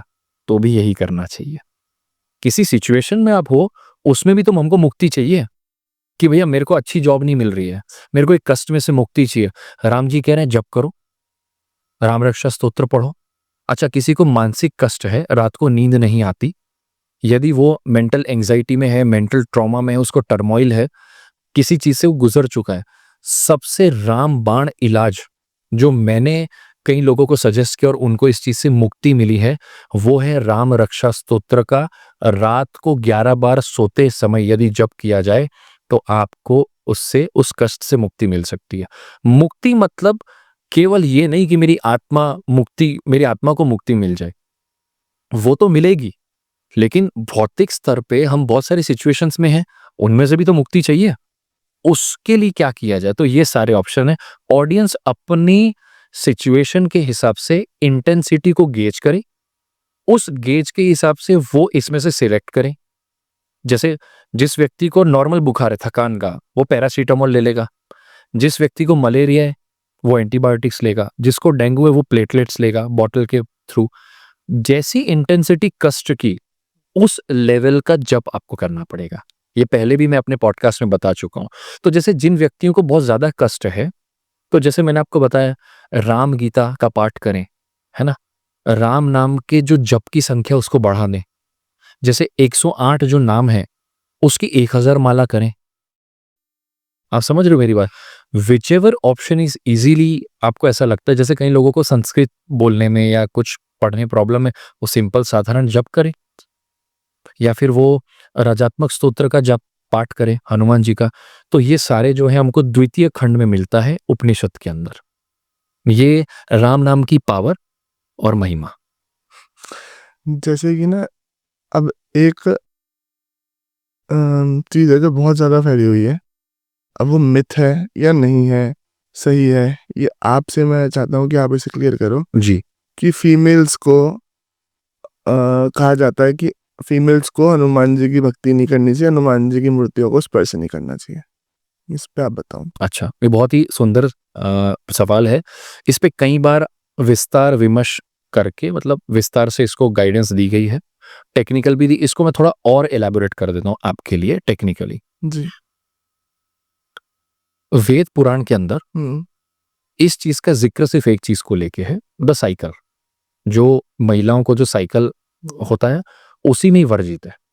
अब उसका जो साइंटिफिक रीजन है तो वो है कि टॉक्सिन्स ब्लड के थ्रू बाहर आते हैं। लेकिन जो व्यक्ति, जो जो महिलाएं पूजा पाठ करती हैं, तो इसमें वेद पुराण के अंदर इसके लिए कुछ टर्म्स एंड कंडीशंस दी गई है। जैसे एग्जाम्पल के तौर पे, यदि कोई महिला अनुष्ठान करना चाहती है हुँ। या संकल्प करना चाहती है, और यदि वो अनुष्ठान और संकल्प 35 या 40 दिन से ऊपर का है, तो ऐसे में एक बार तो साइकिल आएगी। सही। ठीक है। ऐसे में उन महिलाओं को जिनको बड़े संकल्प, बड़े अनुष्ठान या बड़ी पूजा पाठ लंबे समय तक करनी है, ऐसी महिलाएं पुरुष चरण करें। ठीक है। पुरुष चरण मतलब एडवांस में लिया गया संकल्प। जब हम राइट हैंड में चावल और जल लेकर के और संकल्प करें। संकल्प के कई मंत्र हैं, यदि आपको न पता हो तो आपके निजी परिवार में अगर कोई ब्राह्मण है, आप उनसे पूछ के भी ये संकल्प कर सकते हैं। और थाली में जल के साथ चावल छोड़ दें। जैसे आपने बोला कि भाई मुझे 42 यानी 42 दिन का एक संकल्प करना है किसी भी महिला को, तो आप पहले से पुरुष चरण ले लें एडवांस में। मानसिक संकल्प भी लिया जा सकता है। इससे क्या फायदा होगा? पुरुष चरण जब होता है, ऐसे में पीरियड की साइकिल, किसी के घर यदि मृत्यु हो गई हो या फिर किसी बालक का जन्म होता है, तो हमारे घर में कुछ चीजें लग जाती है जो वर्जित हो जाती है कि भाई आपको 1.25 महीने तक भगवान का दिया नहीं करना है, या फिर आपको किसी की अगर मृत्यु हो गई है तो हमें इतने समय तक ये नहीं करना है। सही। पुरुष चरण आपको इसमें से बाईपास करता है। हाँ जी, पुरुष चरण का यही काम है। जैसे फॉर एग्जाम्पल 42 दिन के संकल्प में यदि समझिए कि 28वें दिन को कुछ हो गया, साइकिल किसी की आ गई, कहीं मृत्यु हो गई, कुछ हो गई, पुरुष चरण आपको ये पावर देता है कि जब ये कार्यकाल समाप्त हो जाएगा, जैसे पीरियड साइकिल समाप्त हो गई, सवा महीना पूरा हो गया, तो आपने जिस 28 दिन पे रोका और जब आप 29 यानी 29वें से शुरू करेंगे तो संकल्प एज इट इज ही काउंट होगा। हाँ, ये कई लोगों को नहीं पता है, तो आपके माध्यम से ये कई लोगों को पता चलेगा, तो बिना डरे आप जो है इसको करें। यानी कि ये मैं स्पेसिफिकली महिलाओं के लिए बता रहा हूं कि जो महिलाओं को ये बोल करके डराया जाता है, हाँ, कुछ जगह पे, कुछ हनुमान मंदिरों में, क्योंकि महिलाओं को तो पता है कि जब उनका साइकिल पीरियड चल रहा है तो वो हनुमान मंदिर नहीं जा सकती, ऐसा नहीं है। आप हनुमान मंदिर जा सकते हैं, हनुमान जी के मंदिर के कक्ष में भी जा सकते हैं, परंतु आपको कोई चीज टच नहीं करनी है। क्योंकि अशुद्धता का मतलब क्या है? टॉक्सिन्स, वो तो एक साइंटिफिक है, मतलब वो एक आपकी बॉडी का एक ऐसा ऑटोमेटिक चीज है जो होती है, उसमें किसी का कंट्रोल नहीं है। मगर क्या है कि अच्छा, ये साइकिल में जो अशुद्धता की बात है, ये पुरुषों पे भी लागू होता है। कि यदि कोई पुरुष मंदिर जाता है, यदि वो दिन में 2-3 बार शौच किया उसने, या अगर वो टॉयलेट जाता है या कहीं जाकर के आ रहा है, तो उसमें भी अशुद्धियां हैं।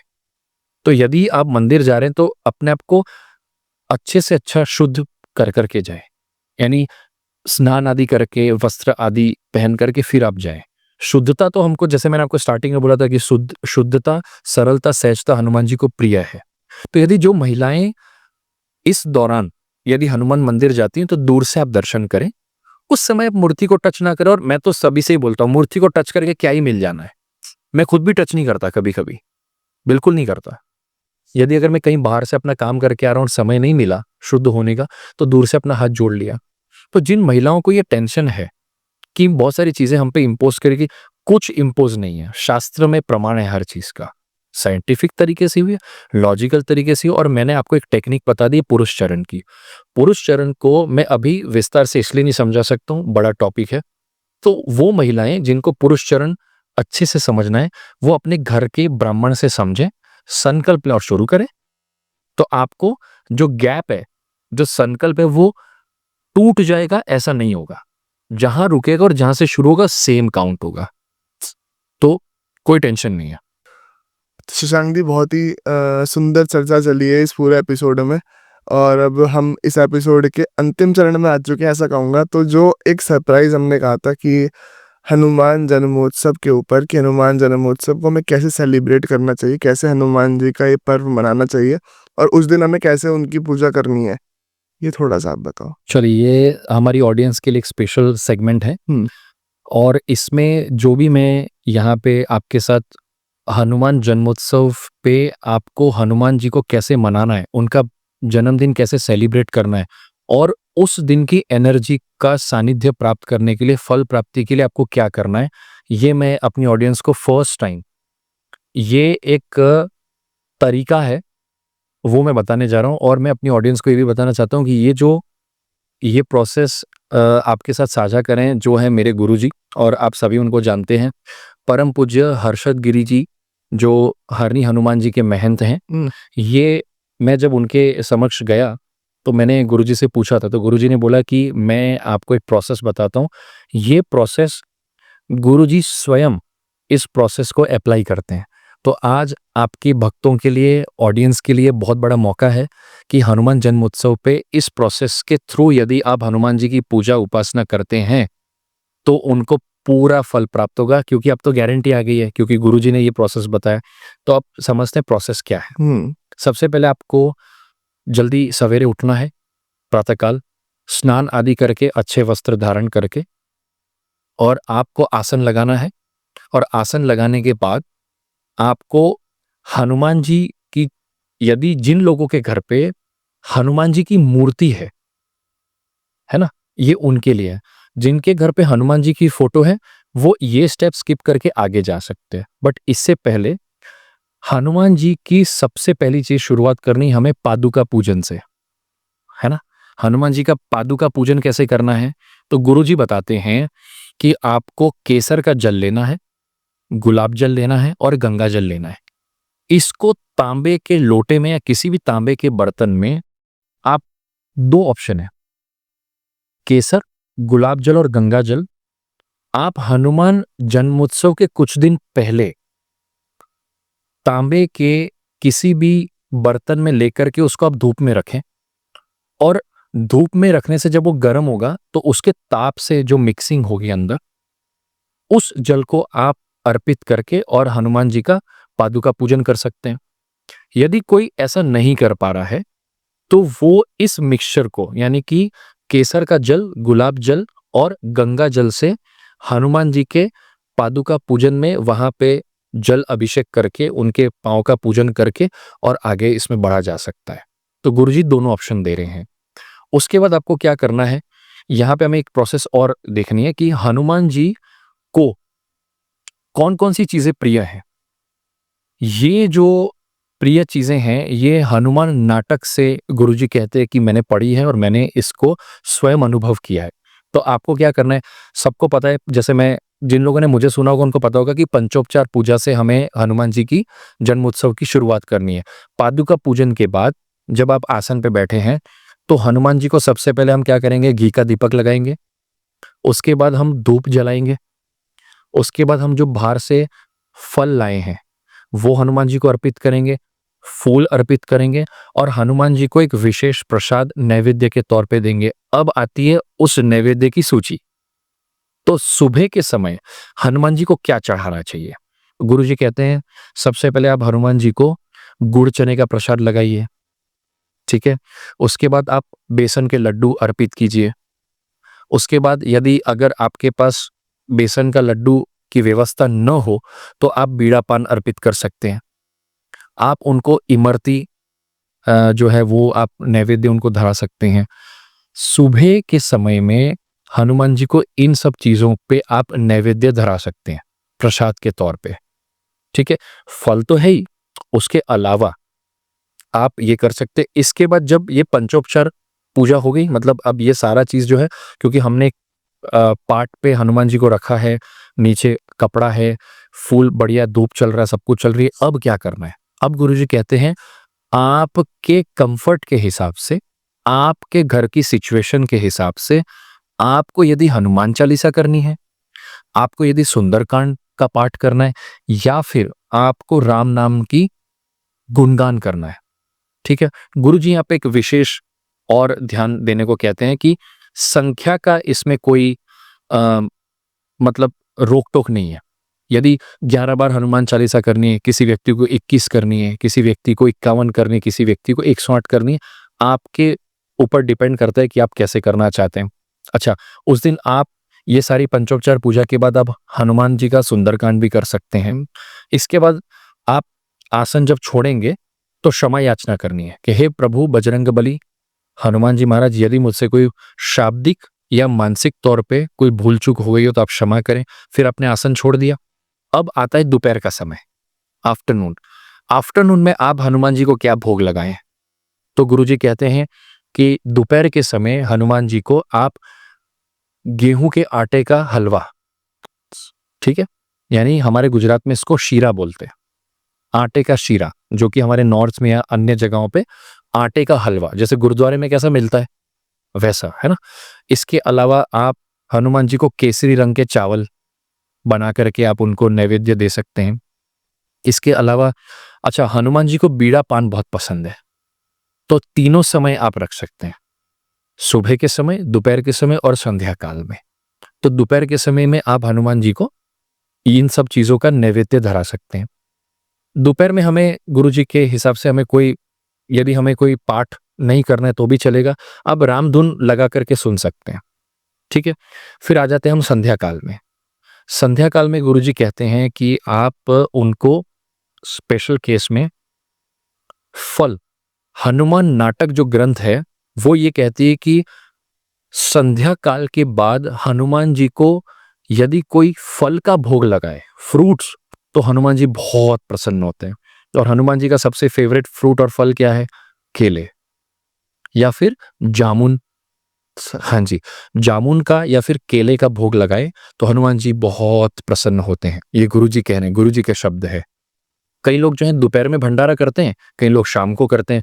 तो जैसे ही आपने ये शाम का जो भोग है हनुमान जी को, केले मतलब केला जो है फ्रूट वो, या फिर जामुन और बीड़ा पान ये लगा दिया। आपने रामधुन लगा दी, रामधुन का आपने चैंटिंग कर लिया, सिया राम जय जय राम। इसका आप 15 मिनट इसका गुणगान करें। फिर जब आप आसन छोड़ेंगे भूल चूक क्षमा याचना करके, फिर आप भंडारा करें, लोगों को प्रसाद चढ़ाएं, प्रसाद खिलाएं जो भी। अच्छा, जो प्रसाद आपने हनुमान जी को नैवेद्य के रूप में, वो आप स्वयं भी ग्रहण कर सकते हैं, अन्य परिवार वालों के साथ भी आप इसको साझा कर सकते हैं, बांट सकते हैं। ये एक स्पेशल प्रोसेस है जो महंत जी, हरनी हनुमान जी के महंत जी खुद इसको प्रयोग करते हैं। तो जो व्यक्ति को पूरे दिन की प्रोसेस प्रक्रिया नहीं पता है, वो गुरु जी के बताए हुए इस प्रोसेस को यदि फॉलो करते हैं तो हनुमान जी का सानिध्य, हनुमान जी की कृपा हर ओर से, चारों ओर से आपके और आपके परिवार पे आएगी। गुरु जी खुद ने महसूस किया है कि जब मैंने इस प्रोसेस को किया तो हनुमान जी ने मुझे, मेरे साथ क्या-क्या हुआ। सबके अलग-अलग अनुभव है, तो गुरुजी बड़े प्रसन्न रहते हैं। हनुमान जी अलग-अलग रूप में दर्शन, या कभी कुछ, क्योंकि गुरुजी तो गुरुजी हैं। तो यदि सामान्य व्यक्ति अपने घर में इस प्रोसेस का अगर उपयोग करेगा, तो 100% उस व्यक्ति को हनुमान जी की अनुभूति, हनुमान जी का प्रताप जो है, हनुमान जी का सानिध्य, उनकी ब्लेसिंग्स, उनकी कृपा उन पे बरसेगी 110%। इसमें कोई क्वेश्चन, डाउट नहीं करना है। ठीक है? यदि कोई व्यक्ति तीनों समय का न कर पाए, तो वो या तो सुबह करे या फिर एक बार शाम को करें। हुँ। लेकिन यदि कोई व्यक्ति इसको पूर्ण रूप से जैसा प्रोसेस में बताया गया वैसा करेगा, तो डेफिनेटली फल की प्राप्ति होगी। ये सरप्राइज़ मैंने इसलिए रखा था ऑडियंस के लिए कि मैं गुरुजी से पर्सनली मिलने गया था। ठीक है? और मैंने गुरुजी को बोला कि हनुमान जन्म उत्सव पे सभी लोग जो है वो हनुमान जी का गुणगान करते हैं, राम नाम का जप करते हैं, बट ऐसा क्या स्पेशल किया जाए जिससे हनुमान जी शीघ्र अतिशीघ्र प्रसन्न हो जाए? तो भोग, नैवेद्य, रामधुन, हनुमान चालीसा और श्री सुंदरकांड का एवं और भी अन्य पाठ अगर आप करते हैं, तो आपको पूर्ण फल की प्राप्ति होगी। और ये मैं नहीं कह रहा हूँ, चलिए गुरुजी ने तो हमें प्रोसेस बताई, ऑडियंस जब इसको करेगी, आपके जो व्यूअर्स इसको करेंगे, वो खुद स्वयं हनुमान जयंती के बाद कमेंट बॉक्स में आकर के बताए कि आपको कैसा फील हुआ, क्योंकि इस पॉडकास्ट को गुरुजी स्वयं देखेंगे। अगर मेरे से कोई, गुरुजी ने जो कहा है, यदि कोई शाब्दिक या मानसिक मेरे से भी भूल हो गई तो मैं ऑडियंस से भी क्षमा चाहता हूँ, गुरुजी से भी क्षमा चाहता हूँ, बट मैंने पूरी कोशिश की कि गुरुजी ने जैसा बताया वैसे मैंने इसको ऑडियंस के साथ बांटा। जी। और मतलब बहुत ही ज़्यादा सार्थक एपिसोड बोलूँगा, बहुत ही सार्थक चर्चा हुई है आज हमारी, मैं तो ये बोलूँगा। जी, और बहुत ही मतलब मैं ये समझता हूँ कि जिन लोगों ने भी एपिसोड आज जो लोग देख रहे हैं ना, उनके जीवन में बदलाव आने वाला है। हाँ, मुझे ऐसा लगता है कि ये प्रोसेस जो मैं लेकर के आया गुरुजी के सानिध्य से, यानी हनुमान जी ने मुझे अगर इसका ज़रिया बनाया, इसका मतलब है कि 2025 में, जैसे लोग डरे हुए हैं कि 2025 एक ऐसा साल है, मैं आपके पॉडकास्ट के माध्यम से कहना चाहता हूँ, यदि हनुमान जन्म उत्सव पे आपने हनुमान जी का सानिध्य प्राप्त कर लिया, क्या तो 2025 और क्या तो 2026, आपको ऐसा फल प्राप्त होगा कि आपके सारे संकट, सारे कष्ट वो हर लेंगे। इसका मतलब ये नहीं कि यदि आपको कोई कष्ट आ रहा है तो आप बैठे रहें। प्रोसेस अपनी जगह है, पुरुषार्थ भी करना होगा। तो मुझे ऐसा लगता है कि मुझे जब पूज्य नीम करोली महाराज जी ने ये प्रेरणा दी, तो मैं स्वयं दौड़ा-दौड़ा गुरुजी के पास गया और मैंने कहा, गुरुजी कुछ यूनिक मुझे आप बताएँ। तो गुरुजी ने स्वयं मेरे को ये यूनिक चीज़, प्रोसेस, और इसमें क्योंकि ये गुरुजी का प्रयोग है, तो गुरुजी को इसका अनुभव है। तो मैं चाहता हूँ कि ऑडियंस भी अपना अनुभव साझा करें और पूज्य नीम करोली महाराज जी के इंस्पिरेशन से ये मेरे मन में आइडिया आया और आज जो पब्लिक प्लेटफॉर्म पे हम शेयर कर रहे हैं, तो डेफिनेटली 2025 क्या, 2026 क्या, सारे कष्टों का हरण हो जाएगा, नाश हो जाएगा और चारों जुग प्रताप तुम्हारा है परिसित जगत उजियारा। जैसे साधु संतों की इन्होंने रक्षा करी, वैसे हनुमान जी आपकी स्वयं की रक्षा करेंगे। इस पावन अवसर पर 12 अप्रैल 2025 हनुमान जन्म उत्सव पे, इस पावन अवसर पे आप सभी इसको धूमधाम से मनाएं, सानिध्य प्राप्त करें, हनुमान जी की भक्ति करें, राम जी की भक्ति करें, अपने गुरुओं की सेवा करें, भंडारा करें, गौ सेवा करें और हनुमान जी का आशीर्वाद प्राप्त करें। जय सिया राम। जय श्री राम। और आप लोगों का इस एपिसोड को एंड तक देखने के लिए बहुत बहुत शुक्रिया। और शशांक जी, आपका भी बहुत बहुत शुक्रिया, आपने इतनी दूर से आके हमें एक और बार समय दिया। बहुत शुक्रिया। और अभी मैं आशा करता हूँ आप लोगों को एपिसोड अच्छा लगा होगा। अच्छा लगा है, जुड़ जाइए चैनल के साथ में। ऐसे ही बहुत सारी पर्सनालिटीज आती रहेगी और हम उनसे अलग अलग नए नए विषयों पर चर्चा करते रहेंगे और नई नई बातें जानते रहेंगे और सीखते रहेंगे बहुत सारी चीज़ें। मैं मिलूंगा आपसे अगले एपिसोड में, तब तक के लिए जय हिंद, वंदे मातरम, जय श्री राम, जय पवन पुत्र महावीर हनुमान।